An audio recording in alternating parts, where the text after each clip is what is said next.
할렐루야. 설 명절에 본향을 향하네라는 찬양을 부르니까 천국 생각이 납니다. 고향 다녀오셨습니까? 고향을 갈 때마다 우리는 영원한 본향 천국이 생각이 나죠. 여러분 설 명절 잘 쉬셨죠? 예. 오늘까지 연휴고 내일이 주일이라면 얼마나 좋았을까 이런 생각도 듭니다만은 연휴인데도 불구하고 이렇게 주일 낮예배 오신 여러분 진심으로 감사합니다.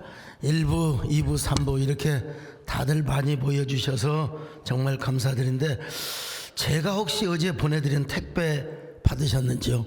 배장영 장을 받으셨습니까? 제가 보내드렸는데 하긴 VIP 성도들에게만 보내드리셔서 못 받은 분도 있을지 모르겠습니다. 어제 제가 하나님의 은혜로 나의 한 살을 여러분에게 보내드렸습니다. 나의 한 살을 선물로 보내드렸습니다. 이 선물은 뭐 교환권이나 어떤 환불이 불과합니다. 매년마다 제가 보낸 나이를 하나님의 보내주신 나이를 받아주셔서 감사드리고 여러분 모두가 우리 세대의 VIP가 되어주셔서 감사합니다. 여러분 모두를 VIP로 잘 섬겨드리겠습니다. 옆 사람 모시고 인사 좀 하세요. 한 살 더 드신 것을 축하드립니다.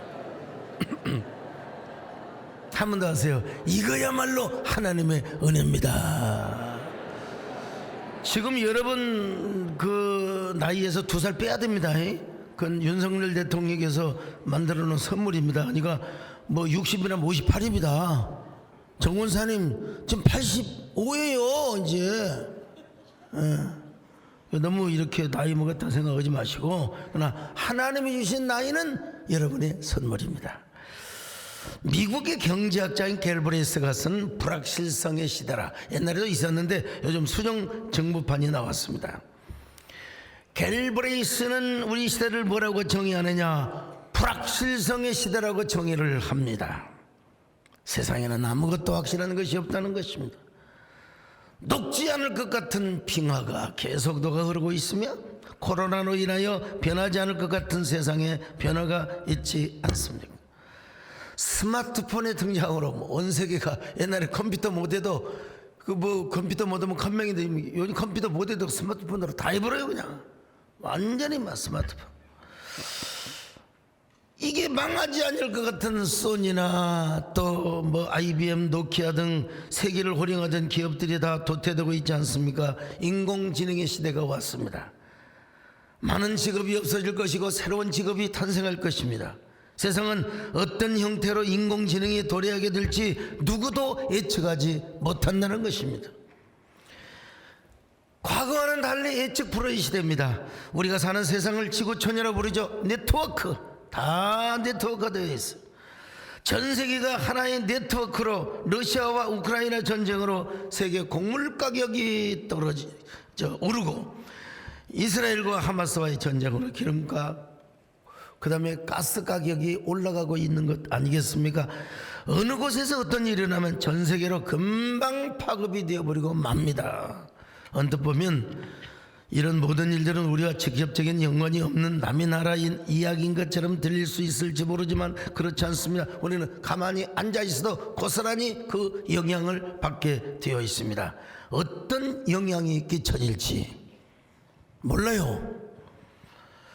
그러나 솔로몬은 이런 불확실성 시대 살아가는 시대 속에서도 변하지 않는 세 가지 법칙, 세 가지 진리를 우리에게 소개해주고 있습니다. 무엇을 말합니까? 첫째로 구제 혹은 선행을 행하면 그대로 거두어드리게 한다는 겁니다. 하나님이 그렇게 만들어 주셨다는 거예요. 자, 구제 선행을 실천하면 어떻게 하느냐? 어떻게 하는 것이 구제 선행이냐? 자, 전도서 11장 1절입니다. 시작. 너는 내 떡을 물 위에 던져라. 여러 날 후에 도로 찾으리라. 물 위에 식물을 던진다. 이건 미친 짓이죠. 그러나 이건 어디까지나 문학적이고 관용적인 표현이라고 할 수 있습니다. 전도서 11장 2절입니다. 시작. 7에게나 8에게 나눠줄지어다. 무슨 재앙이 땅에 임할는지 내가 알지 못함이니라. 여러분 물 위에다가 식물을 던지라고 해놓고 이 자리에 와서는 뭐라고 그러냐? 7이나 8에게 다 나누어줘라. 그냥 이건 뭐냐? 구제 행위를 은유적으로 문학적으로 지금 상징해주고 있다는 것입니다. 모든 민족 가운데 의의를 가장 중요시 여기는 사람들이 유대인이요. 유대인. 그 히브리 말로 의의란 말을 제다카라고 말합니다. 그런데 이 제다카라는 말은 어디서 나오냐? 짜딕. 이 제다카라는 말에서 파생된 말이 바로 짜딕, 이 구제란 말이에요. 그러니까 이 구제와 의는 이웃사촌이라는 거예요. 그만큼 친근한 성격을 가지고 있습니다. 그러니까 통상 유대인들은 이웃에게 구제를 하고 서로 나눠주는 선행을 할 때 그것이 신앙으로서 일반적인 의다, 이렇게 연관을 짓고 있어요. 바로 그런 구제와 선행을 행할 때 그들은 하나님 앞에서 스스로 의의를 이루고 하나님 나라의 약속을 받는 것이라고 생각을 했습니다. 그것이야말로 가장 복된 행위요 축복받을 일이라고 얘기했습니다. 그러니까 그럴 때 하나님께서 반드시 그들을 보응해 주시고 하나님이 보상해 주신다고 믿었습니다. 자, 그런데 이러한 구제를 뭘로 표현했느냐? 물 위에 식물을 던지는 걸로 표현을 했습니다. 관용적인 표현이죠. 관용적 구제 행위를 물 위에 떡을 던지는 걸로 표현했다. 왜 그렇게 표현했을까요? 여러분, 식물을 물 위에 던지는 건 여러분 무슨 물고기 밥이나 되는 거지. 무슨 보상이 있겠습니까? 그만큼 가난한 사람들을 도와주는 기대가 없어요. 우리 배장로님은 최정희 장로님 가난한 사람 도와주는 그 사람들이 언제 성공해서 나에게 보상해? 이거 5%도 안 돼. 확률이 5%도 안 돼요. 기대할 수 없는 곳에 바로 기대를 던지는 거, 이게 식물을 물 위에 던지는 거라는 거예요. 이런 관용적인 표현을 빌려서 이제 솔로몬은 구제 이야기를 하고 있는 겁니다. 너는 네 떡을 물 위에 던져라. 비록 그것이 인간적으로 보면은 기약 없는 행동이고 절대로 기대할 수 없는 행동인 것처럼 보이지만, 그럼 여러 날 후에 반드시 도로 찾으리라. 언제가 되었든 간에 반드시 찾으리라. 여러분, 하나님이 보상해 주신다는 것입니다. 솔로몬이 전도서 전반부에서 뭐라고 했습니까? 부귀공명 고대광실 참못되구나. 모든 영광도 다 지나갑니다. 여러분, 모든 건강 부귀와 장수도 다 지나갑니다. 지나가요. 예, 솔로몬은 다 내가 아무리 건강을 지킨다 한들 100세 120세까지 이렇게 팔팔하게 하겠습니까? 할 수 없지요. 그렇지만 최선을 다해보는 것입니다. 자, 솔로몬은요, 이 세상의 모든 고대광실 부귀 영광 다 지나간다는 거예요.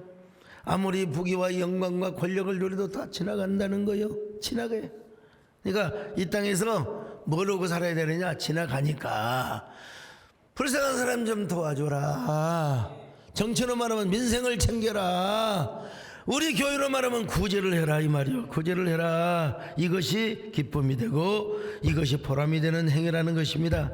반드시 우리가 이 세상에서 술 마시고 흥청거리고 막 나 자신의 쾌락을 누리는 것보다 그 돈으로 가난한 사람을 도와주는 거, 이거 얼마나 보람되는 일인지 알 수가 없다는 것입니다. 그러면 명예로 보상을 해주시든지 권력으로 보상을 해주시든지 물질로 보상을 해주시든지 반드시 여러분, 가난한 사람을 돌봐주는 것은 여호와께 구워주는 거라고 그랬어요. 자, 잠언 19장 17절 시작. 가난한 자를 불쌍히 여기는 것은 여호와께 구워드리는 것이니 그의 선행을 그에게 갚아주시리라. 갚아주는 것이. 여러분, 하나님 앞에 저는 돈을 많이 구워줘가지고 많이 못 받은 사람은 약속을, 돈이 거짓말하지 사람이 거짓말하는 건 아니더라고 보니. 영수증까지 받아놨는데 그 영수증 받아서 뭘 거요? 그거? 예, 돈이 없는데. 그러나 여러분, 하나님은 전능하신 분이십니다. 우리 하나님 전능하신 분이요. 전 집이 한 채 있는데 제 앞으로 안 해놔서 우리 집사람 앞으로. 나는 집사람이 난 발로 차면 오갈 데도 없습니다. 근데 왜 그러냐면 그 중에 하나가 나는 하도 돈 구워달라는 사람이 많아가지고 난 집 앞에서 다 구워줘 버려. 나 줘버려요. 내 집사람이 한 번은 누가 와서 매덕 좀 해달라고 그래서 알았다고. 내 집사람 여보 내 집은 더 있으니까 나한테 미쳤어요? 정신 차리세요. 그래가지고 끽소리도 못했는데 우리 하나님께 구워주는 거는요 30배 60배 100배로 받아주신 줄로 믿습니다. 여러분 교회는요 돈을 모으는 게 아닙니다. 물론 경영상 좀 ABB가 있는 게 좋죠. 뭐 그걸 내가 부인하는 건 아니야. 근데 여러분 교회는 돈을 모아서 막 어디 땅을 사가지고 투기를 하고 주식을 사서 투기를 하고 그런 게 교회가 아닙니다. 교회는 선한 물질이 있으면 구제하고 선교하는 게 교회입니다. 이게 교회가 축복받은 교회입니다. 하나님이 그런 교회로 하여금 영향력을 미치게 해주시는 거예요. 여러분 하나님께서 그런 교회를 더 축복하실 줄로 믿습니다. 여러분 가난한 자를 도와주는 것도 일종의 예배라는 거예요. 자 히브리서 13장 16절입니다. 시작. 오직 선을 행함과 서로 나누어 주기를 잊지 말라. 하나님은 이 같은 제사를 기뻐하시느니라. 자, 이 같은 제사를 기뻐하시느니라. 여러분 이런 예화도 있습니다. 뭐 이런 실화도 있긴 있어요. 중동의 바그다드를 다스렸던 박바드 왕이 있었다고 해요.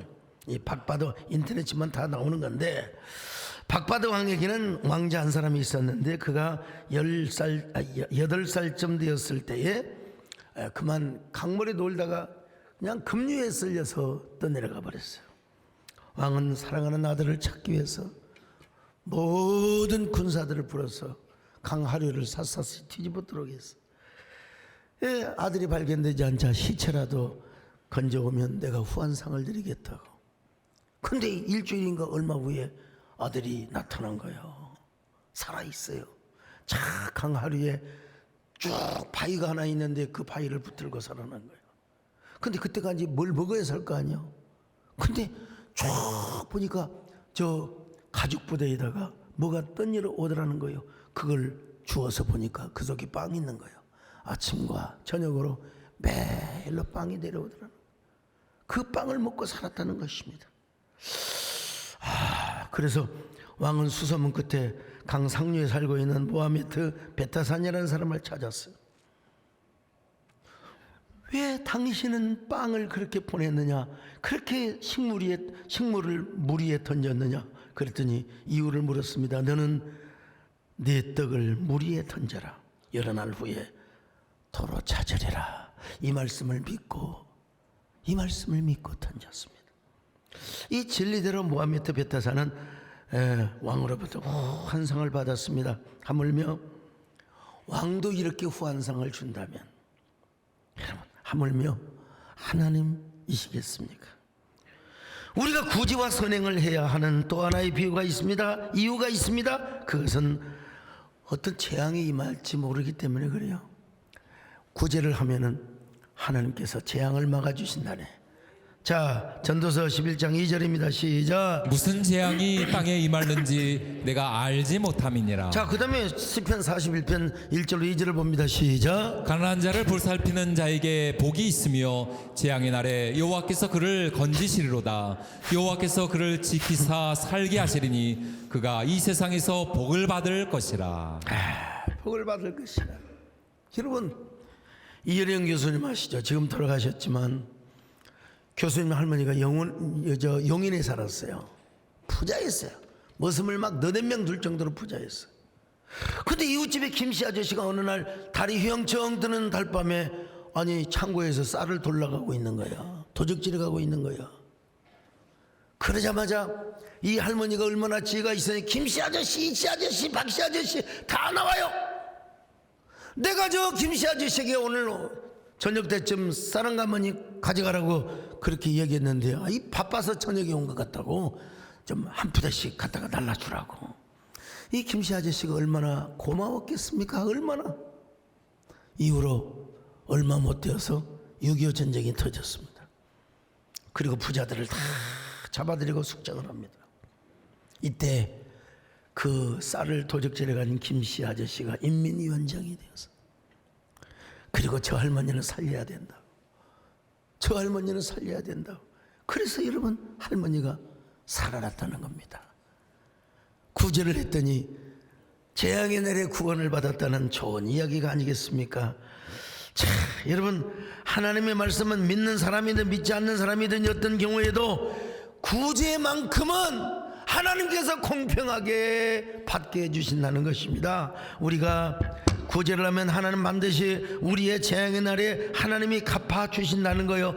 그러므로 여러분 우리는 구제도 하나님께 씨를 뿌리는 겁니다. 아침부터 저녁까지 열심히 씨를 뿌리시기를 주의 이름으로 축원합니다. 흥청망청 살지 말고 여러분 불행한 사람들을 도와주며 살아가는 저와 여러분 되시기를 축원합니다.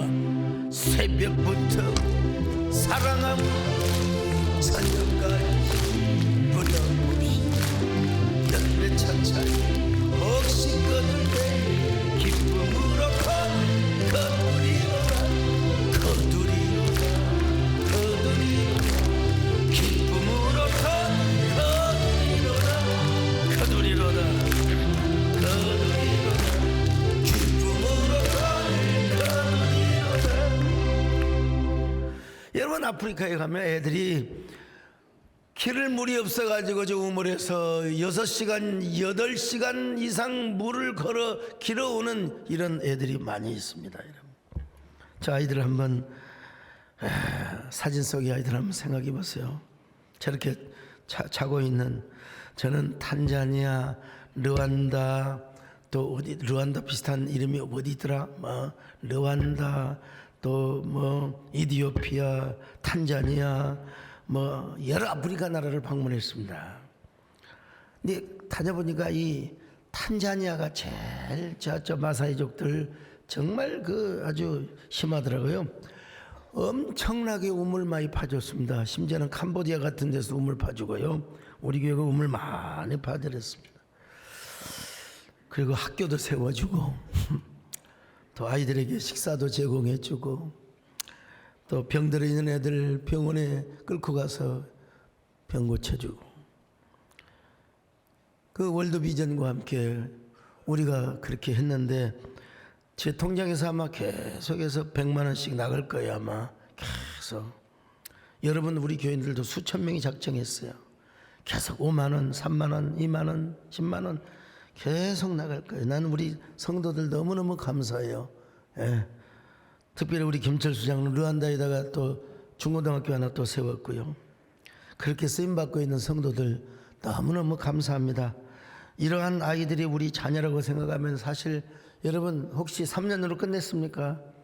계속 하시는 게 좋습니다. 우리가 더 많은 아이들을 도와주면 얼마나 좋겠습니까? 하나님께 구워주는 것이기 때문에 재난의 날에 우리가 다 하나님 앞에 구원을 받고 우리 하나님의 보호를 받기 때문에 그렇습니다. 자, 그렇다고 이제 구제만 한다고 가만히 있어요? 아니요. 요행을 바라지 말고 최선을 다하는 삶을 또 살아야 돼요. 전도서 11장 4절입니다. 시작. 풍세를 살펴보는 자는 파종하지 못할 것이요 구름만 바라보는 자는 거두지 못하리라. 풍세, 바람의 흐름 혹은 바람의 강도를 의미하는 건데요. 왜 그러느냐? 이스라엘 백성들은 주로 바람이 세게 불면은 씨를 이렇게 훅 날려요. 그러면 훅 떨어지잖아요. 이쪽에서 한번 훅 날리고 이쪽에서 한번 훅 날리고. 그리고 보면 참 게을러 터진 사람들이죠. 우리는 파종을 할 때 고랑을 다 메어가지고 일일이 다 씨를 뿌리고 다니잖아요. 그죠? 근데 그 사람들은 그냥 씨를 훅, 바람이 훅 불면 훅. 참말로 참 게으른 사람들. 근데 풍세를 살펴보는 자는 파종하지 못할 것이요 언제 바람 불길 기다려요. 여러분 구름만 바라보는 자는 거두지 못하리라. 구름, 아이고 구름.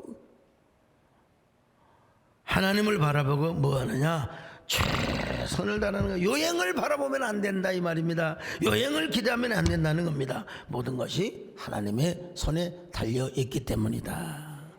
여러분 뭐 비 비가 올려다가도 여러분 추수할 때 되면 하나님이 안 오게 할 수도 있는 거예요. 씨를 뿌리는데 하나님이 또 바람을 불게 할 수도 있는 하나님이고. 자, 전도서 11장 5절 시작. 바람의 길이 어떠함과 아이벤자의 태에서 뼈가 어떻게 자라는지를 내가 알지 못함 같이 만사를 성취하시는 하나님의 일을 내가 알지 못하느니라. 호모데우스라는 책을 유발 할라리, 호모데우스라는 책을 썼던 유발 할라리가 있어요. 그는 21세기의 인간은요, 굶주림, 역병 등 모든 전쟁을 극복했다고 얘기합니다. 21세기에서부터 인류는 불멸, 행복, 신성을 함께 하는 긴 여정을 함께하는 여정이라고, 여행이라고 그렇게 얘기를 했어요. 그리고 인간은 호모데우스, 다시 말하면 신적 성품을 가진 인간으로서의 역사를 펼쳐나갈 것이라고. 여러분, 이게 말이라 돼. 이 책 쓰고 나서 코로나 왔어요. 이 책 나오고 나서 코로나 왔어요. 코로나는 지금도 존재합니다. A형 독감 하나를 못 따서라지 세상에 2달 가더라고. 2달 가더라고. 우리 교회 누구는 2달 가더라고. 저도요, 어제 막 으스스리야, 이거 A형 아니냐? B형 아니냐? C형 아니냐? 그러고 막 그냥 막 일찍 자려고 그냥 잠이 싹 들었는데 우리 아들이 와서 문을 딱 열어버리네. 그냥 딱 잠을 자려고 하는데 잠이 보약이거든요. 오늘 일부 예배 때 막 헤맸어요. 막 그래가지고 몸살기가 왔는데, 근데 지금은 수행 맞고 거뜬합니다. 아니, 하나님의 은혜로 거뜬합니다. 옆 사람하고 인사하지 마세요. 올해는 하나님 은혜로 거뜬할 것입니다. 물론 유발 할라리가 예견은 했어요. 신의 영역을 넘보기 시작했습니다. 이제 유전자 조작도 가능하고, 이제는요 앞으로 내가 다 좋은데 키가 작아. 그러면 키 크게 하는 이런 그 염색체를 바꿔버릴 수가 있어요 앞으로. 그러니까 100% 내 자식이 아니지 남의 것으로 해갖고 좋아버렸어. 여러분, 우리가 신의 영역을 우리가 이 넘보는 그 순간부터 인류에게는 재앙이 온다는 사실을 아셔야 돼요. 우리는 신의 영역을 침범하는 순간, 여러분, 우리는 최선이라는 게 있을 수가 없어요. 이제 요행만을 바라보게 되는 거예요, 여러분. 코로나 때 우리는 하나님 뜻 안에서 최선을 다했습니다. 예배를 무조건 보자고 하는 사람들의 의견도 전 존중합니다. 당연히 예배를 드려야죠. 그러나 난 코로나를 교인들에게 걸리게 하고 싶지 않아요. 어떤 분은 우리들은 다 코로나 걸렸다 자랑하는 분도 계시는데, 그건 그대로 존중하고요. 저는 교인들 코로나 안 걸리게 하고 싶었어요. 우리 교인들로 인하여 지역 주민들에게 코로나 안 걸리게 하고 싶은 게, 물론 정부가 정치 방역한 것도 사실이에요. 그러나 그 정치 방역의 전략을 우리는 뛰어넘어 버려야 돼요. 그래서 화상줌을 도입하고, 우리는 단 한 사람도 코로나 교회에서 걸려본 적이 없습니다. 예배 중에 확진. 아니, 아들 둘이 용인시청에서 아들 둘이 일하다가 코로나 걸려왔는데 엄마가 우리 교회를 나와버렸어요. 엄마가. 그러면 그 양반이 확진 나오면 우리 교회는 폐쇄당합니다. 2주 동안. 근데 안 걸렸어요. 멀쩡해요. 내가 경험을 해보니까 뚱뚱한 사람은 코로나가 잘 안 걸린구나. 대표적인 경우가 우리 문정재 전사님. 멀쩡해요. 기계가 고장났는지는 몰라도 아무튼. 우리 한정일 집사 보세요. 코로나 걸린 부부하고 같이 1시간 2시간 반 동안 먹고 마시고 차 마시고 같이 젓가락질하고 했는데, 여러분, 부부가 멀쩡해요. 우리 교회 성가대까지 했어요. 이거 폐쇄당해야 돼요. 근데 하나님께서 멀쩡해요. 그 사람들은 다 격리 조치 갔는데 이 사람은 전혀 안 걸렸어. 그분은 우리 교회 성가대까지 섰는데 잘못하면 우리 폐쇄주당할 텐데, 이야, 역시 또 하나 특징이 있어요. 키가 작은 사람이 코로나 걸리는 거는. 여러분, 제가 키 작고 뚱뚱하니까 코로나하고 상관이 없잖아요. 키 작고 뚱뚱하면 되겠구나, 이런 생각을 해봤습니다. 저는 참 우리 메디컬 처치를 통해서 선제적 방역을 잘하고 우리는 진짜 한 명도 우리가 참 나오지 않아서 공무원이 와도 못 들어오게 들어오면 예배 드리고 가라고 그랬어. 예배 드리고 설교 끝나고 바쁘면 설교 끝나고 가라고 설교 듣고 가라고. 최선을 다했어요. 구제선행도 마찬가지입니다. 아이고 기회가 오면 하겠습니다. 형편이 나아지면 하겠습니다. 여러분 최선을 다하는 겁니다. 여행을 바라는 마음으로 구제를 해서도 안 됩니다. 하나님의 섭리 안에서 우리는 최선을 다해야 돼요. 난 신학교 시절에 참 많이 굶었어요. 그냥 굶는 게 기본이 한 이틀 그냥 굶고 근데 그러다가요 수돗물로 배를 채웠어요. 그냥 물로 배를 채우고 그러다가 이제 광주에 좀 중형교 이상 목사님들이 설교를 하러 오시면 그냥 안 와요. 반드시 학생들에게 밥 한 끼를 제공해 갑니다. 자, 그분들 그렇게 멋있게 보였어요. 근데 그때 그 기숙사에 밥이 콩나물 가락 몇 개 있고 된장국 끓여줬고 보리밥이거든요. 그날은 같은 보리밥에다가 돼지가 목욕을 하고 간 이런 국물이에요. 소가 샤워를 해서 소 기름이 둥둥 떠 있는 얼마나 맛있는지 거기다가 김치까지 깍두기까지 한 2그릇 3그릇을 먹어서 그때 위가 처져서 배가 나와가지고 지금도 안 들어갑니다 여러분. 근데 그때 그렇게 많이 먹고 나면요 공부가 안 됩니다. 기도도 안 됩니다. 하품이 나오고 하고 막 기도에다가 죄야 안 돼요. 공부에다도 안 됩니다. 얼마나 많이 먹어가지고 수업 시간에 막 졸업으로 점심. 야, 참 그때 내가 그래도 생각하기를 야 저렇게 목회를 하면서 신학생들에게 식사를 제공하는 거 이게 얼마나 아름다운가. 얼마나 아름다운. 하나님 저 목회 성공하면 저도 이런 사람이 되겠습니다. 나눠주는 삶을 살겠습니다. 가난한 신학생들을 도우며 살겠습니다. 예. 정말 저는 2가지 확신이 있어요. 첫째는 주는 자가 행복하다는 사실. 받는 자보다 주는 자가 행복하다. 할렐루야. 여러분 많이 벌어서 주는 자 되시기를 축원합니다. 둘째는 나누어주고 섬기면 하나님이 더 많은 것으로 보상해 주신다. 더 많은 것으로 보상해 주신다. 그래서 저는 개척 때부터 돈 모으는 목회를 못했어요. 뭐 건축원금을 하자고 뭐 적금을 들어가고 우리 장로님 잘 아시지만 저는 그냥 마음이 약해가지고 울보 목사요. 쉽게 약속하고 어렵게 지키고 좀 그런 사람입니다. 우리 정원 사람한테 얼마나 받은 상처가 얼마나 큰지. 주의 종이 줏대가 있어야지. 돈을 모아야지 말이야. 빚을 갚아야지. 아주 내가 얼마나 구박을 받은 줄 아십니까? 거기에 우리 집사람이 울쏘 참 재밌어요. 근데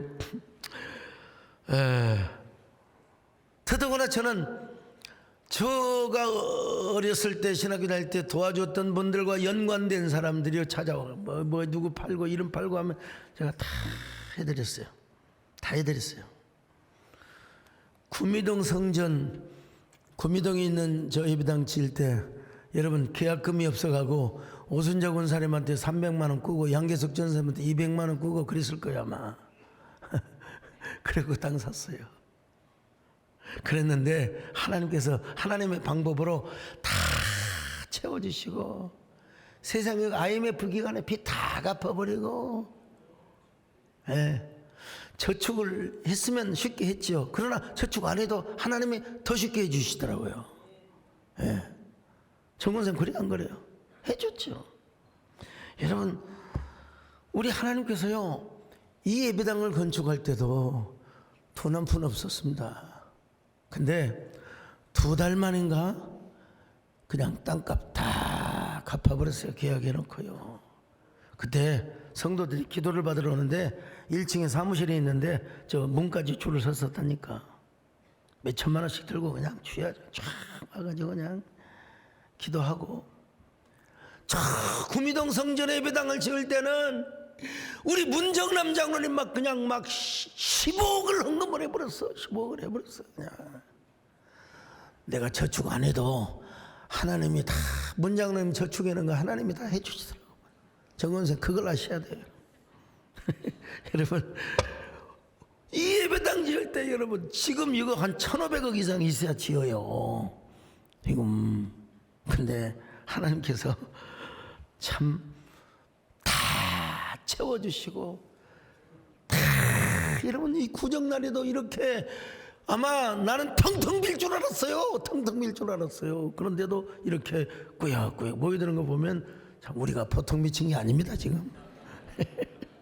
자 여러분 전 진짜 부족하기 짝이 없습니다. 우리 강철호 선생님은 얼마나 공부를 해서 외무고시를 합격했어요. 저는 뭐 외무고시 저는 딱 고시 하나 본 거 있는데 운전면허 고시 제가 한번 봤어요.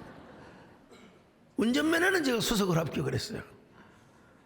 저는 명문 기독교 가문에서 제가 자란 게 아니고 저는 그렇다고 막 위대한 서울의 명문 신학교를 나온 것도 아니고 그냥 광주 신학교 지금 보기에야 좋지만 인간화서 좋은 학교 좀 그때는 무인가 신학교였어요.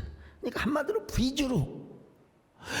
비주류에서 밟고 올라와서 지금은 여러분 주류 중에 주류가 되었습니다. 주류는 술을 말하는 게 아닙니다. 지금 주류백화점 올 때 주류백화점 가운데 여러분 참 킹 오브 킹이 되었어요. 여러분 얼마나 행복한지 몰라요. 왜 그런 줄 아세요? 다 첫째 하나 하나님 은혜지만 나누고 섬기는 삶을 살아왔기 때문에 그런 거예요. 여행 바라보지 마십시다. 할렐루야. 감나무에서 감 떨어져 여러분 최선을 다해야 됩니다. 최선을 다해야 돼요. 우리 여러분 막 굳이만 한다고 되는 게 아니라 여러분 하나님이 주신 기회를 붙잡고 최선을 다해서 수고하시기를 축원합니다. 나 받은 달란트 얼마른가 나 힘써 그것을 남기었어 갑절로 주님께 바치오 충성된 종이라.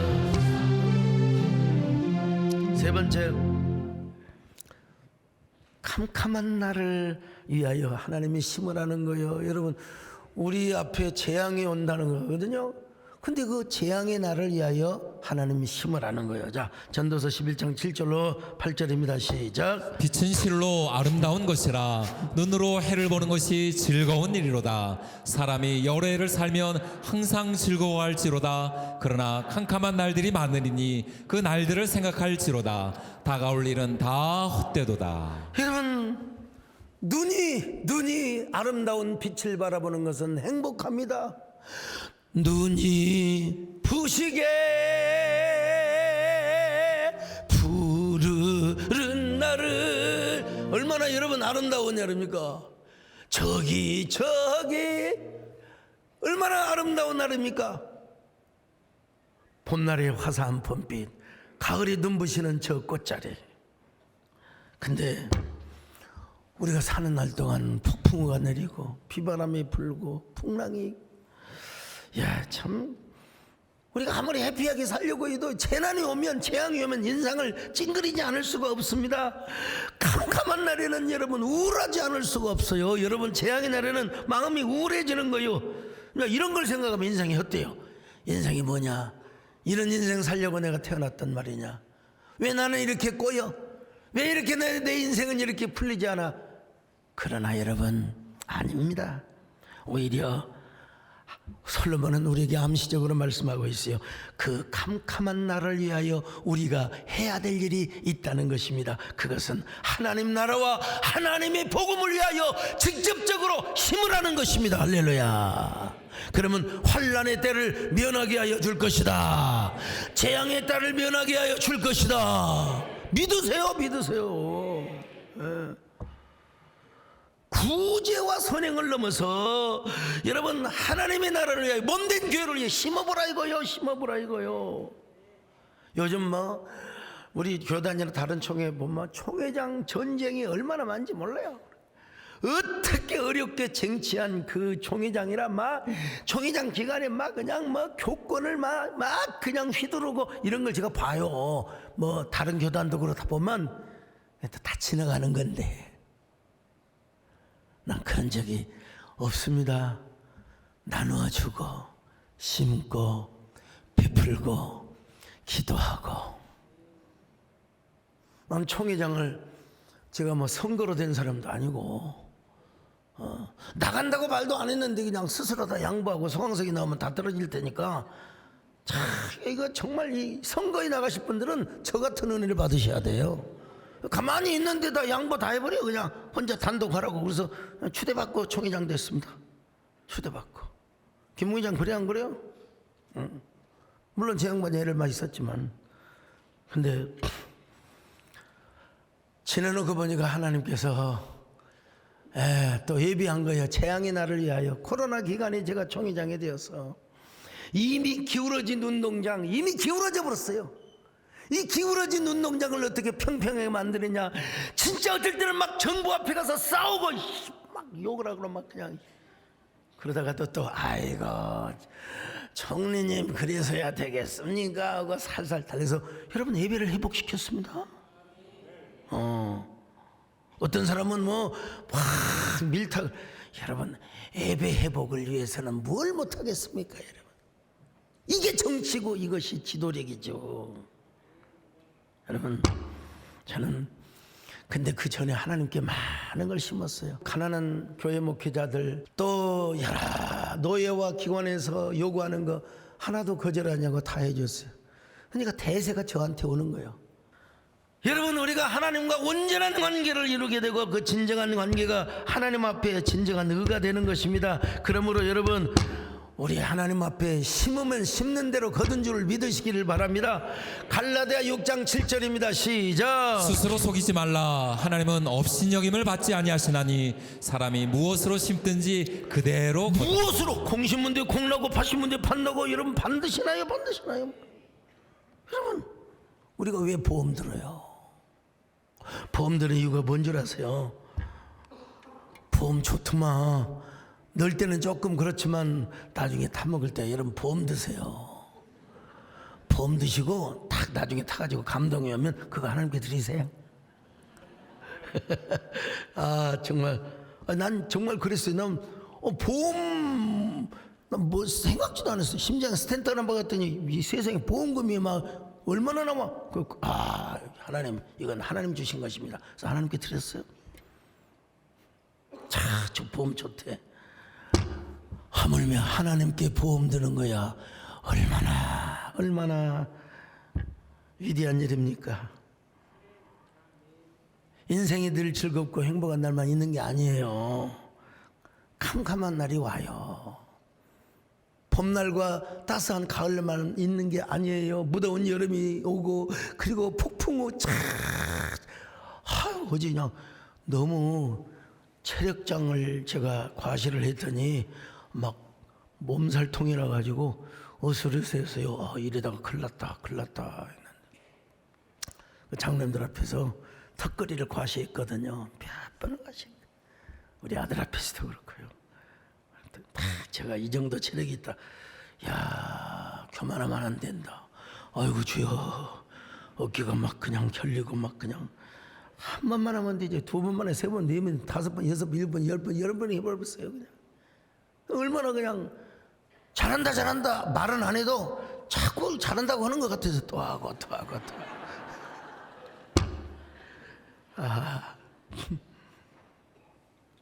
여러분 우리의 삶은 이상도 아닙니다.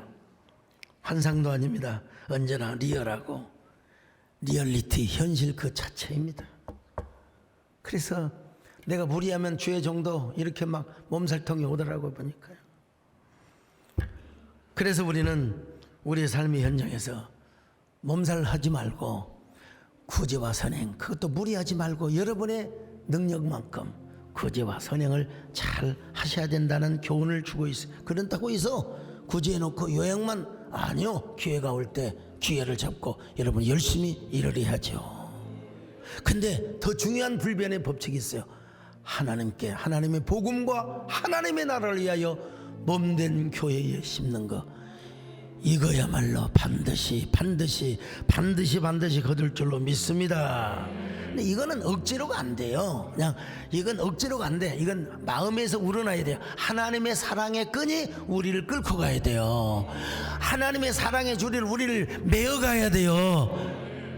그래야 우리 하나님 앞에 첫 번 받은 월급 다 우리 김전회 장로님처럼 하나님께 싹 드리는 거예요. 인간의 생각으로는 되지가 않습니다. 여러분, 하나님의 줄이, 사랑의 줄이 오늘 우리의 마음을 꽁꽁 묶으시기를 바랍니다. 옛날에는 신정 없었어요. 구정이 진짜 설입니다. 이번이 옛날로 말하면 첫 주일입니다. 새 첫 주일입니다. 여러분, 하나님의 사랑의 끈으로 매어지시기를 바랍니다. 주의 은혜가 여러분에게 사슬이 되시기를 바랍니다. 오직 주의 사랑에 매여 내 영 기뻐 노래합니다. 이 소명의 기쁨의 땅에서 주께 사랑드립니다. 오직 주의 임재 안에 갇혀 내 영 기뻐 찬양합니다. 이 소명의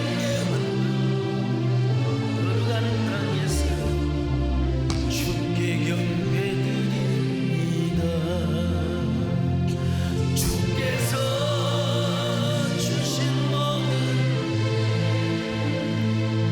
나는 말할 수 없네.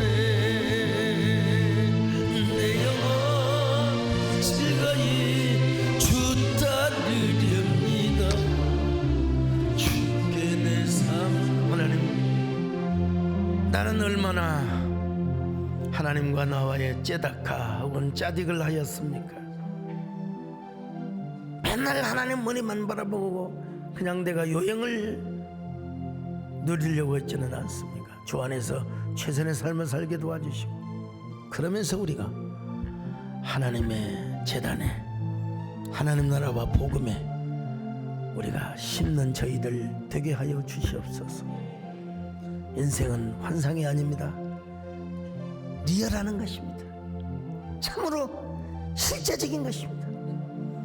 바람 불고 또 비가 내리고 창수가 내리는 이런 때도 있습니다. 이런 날을 우리가 하나님께 심음으로써, 선행을 함으로써, 또 구제함으로써, 또 우리 하나님의 재단에 직접적으로 복음과 하나님 나라를 위하여 바치는 것으로 우리 인생의 재난의 날을 막을 수 있는 저희들을 되게 하여 주옵소서. 여러분, 한 30초 동안 마음속으로 결단하고 다짐하는 시간을 갖겠습니다.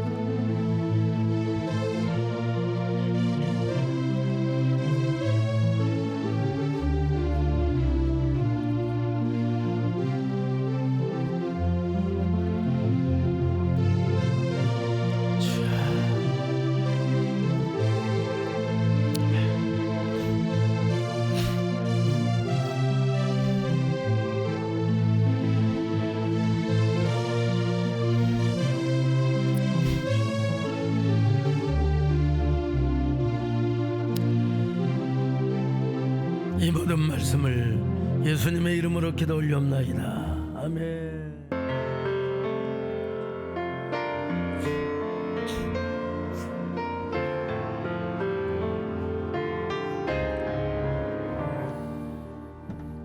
나를 지으신 이가 하나님, 나를 부르신 이가 하나님, 나를 보내신 이도 하나님, 나의 나 된 것은 다 하나님은 해라. 나의 달려갈 길 다가도록, 나의 마지막 호흡 다하도록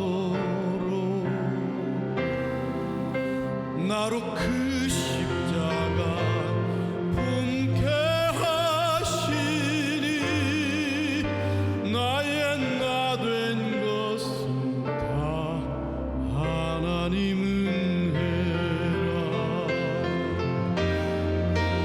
날 향한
안녕하세요. 14교구 임경화 집사입니다. 2006년에 용인으로 이사를 온 저는 서울에 있는 교회를 다니고 있었습니다. 그러던 중 권사님이셨던 고모님이 교회는 가까운 곳으로 다녀야 믿음이 좀 더 자라지 않겠냐는 말씀을 해주셨습니다. 그래서 서울을 갈 때마다 지나쳤던 세eden 교회가 생각났고 주변 분에게 세eden 교회에 대해 물어보았습니다. 신기하게도 제 얘기를 들은 것처럼 세eden 교회 전도팀이 다음날 저희 집을 방문해 주셨고 저는 처음으로 수요 예배를 드렸습니다. 교회 등록을 하면서 소강서 담임 목사님이 어떤 분인지 궁금한 마음에 목사님의 책 맨발의 소명자를 읽었습니다. 책을 읽으면서 힘들었던 고난의 시간을 인내한 목회자의 신념이 고스란히 느껴져서 목사님을 본 적도 없는데 눈물이 났습니다. 그렇게 저는 목사님의 책을 통해 하나님의 은혜를 먼저 만났고 생명나무 신앙을 알게 되었습니다. 그래서 예배를 드릴수록 목사님의 설교는 제 삶의 은혜로 쌓이기 시작했고 저도 제가 만난 하나님을 누군가에게 전하고 싶었습니다. 그래서 바로 전도팀에 들어가서 전도의 사명자로 쓰임받는 감사를 누릴 수 있었습니다. 하지만 시간이 지나면서 하나님의 계획보다 제 계획이 앞서기 시작했고 시어머니와 함께 작은 사업장을 시작하면서 경제적으로 조급한 마음이 생겼습니다.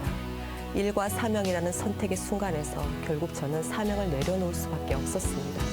그리고 몇 년간 열심히 사명을 감당했다며 이를 선택한 저를 합리화하면서 하나님 앞에 제 불편한 마음을 외면했습니다. 하지만 생각보다 가게의 소득은 저희 가정을 경제적으로 책임지기에는 부족했습니다. 그래서 남편이 따로 사업을 시작했지만 그 사업도 잘 풀리지 않았습니다. 그렇게 몸과 마음이 모두 지친 상태에서 문득 제가 내려놓았던 사명의 자리를 되돌아보니 제가 전도했던 순원들과 끝까지 함께하지 못한 미안함 그리고 사명의 자리를 떠난 제 모습이 거룩한 죄책감으로 다가왔습니다. 저는 다시 하나님과 동행하는 삶을 위해 남편에게 사명의 자리로 돌아가겠다고 용기를 내어 말했습니다. 일에 더 매달려도 경제적으로 힘든 상황에서 오히려 사명을 더 붙잡겠다는 제 결단에 시어머니도 남편도 거세게 반대했습니다. 하지만 저는 무조건 하나님께 기도하며 매달렸고 제 힘으로 하려고 했던 모든 제안의 교만함을 내려놓고 하나님 없이는 아무것도 할 수 없다는 절박한 고백으로 사명의 자리를 떠났던 7년의 세월을 하나님 앞에서 회개했습니다. 눈물로 회개하며 사명의 자리로 다시 되돌아가겠다는 다짐만 했을 뿐인데 그 시기에 하나님은 기대조차 하지 않았던 아파트를 보금자리로 주셨고 하나님의 인도하심을 가족들에게 증거하게 하셨습니다. 이후 온전한 주일 성수를 해야겠다고 결단한 저는 교구 목사님과 전도사님께 기도를 부탁하고 담대한 마음으로 시어머니께 주일에는 휴업을 하자고 부탁드렸습니다. 그런데 처음에는 매출에 지장이 많다고 망설이시던 시어머니가 신기하게 바로 주일 휴업을 결정하셨습니다. 무엇보다 제게 하나님이 주신 가장 큰 은혜는 교회를 다니지 않던 남편과의 팽팽한 갈등 속에서 제게 지혜와 사랑의 마음을 주신 것입니다. 서로가 양보할 수 없는 문제 앞에서 남편과 극한의 상황까지 갔던 제게 하나님은 먼저 사랑하라는 말씀을 주셨고 결국 저는 순종하는 마음으로 제 자신을 내려놓고 남편에게 먼저 사과를 하고 남편의 마음을 이해해 주었습니다. 그런데 그런 제 모습을 보더니 남편이 갑자기 제게 자신도 이제 교회에 가겠다고 말하는 것이었습니다. 가장 어렵던 남편의 전도가 하나님 말씀에 순종하는 순간 20년 만에 응답이 된 것입니다. 사람의 힘으로는 두렵고 어렵던 일들이 하나님의 섭리 안에서 하나씩 풀리기 시작하는 것을 보면서 하나님 옆에 가까이 있기만 해도 평온함을 주시는 하나님의 은혜를 다시금 깨닫게 되었습니다. 이렇게 삶의 문제 앞에서 포기하지 않고 오로지 하나님만 의지하며 기도할 때 그 문제가 해결되는 작은 기적들을 경험한 저는 하나님을 가까이 하는 것이 가장 큰 축복이라는 것을 깨닫게 되었습니다. 제게 생명나무 신앙을 가르쳐 주신 소강석 목사님과 삶의 문제 앞에서 언제나 은혜의 해답을 알려주시는 하나님께 모든 영광을 올려드립니다. 감사합니다.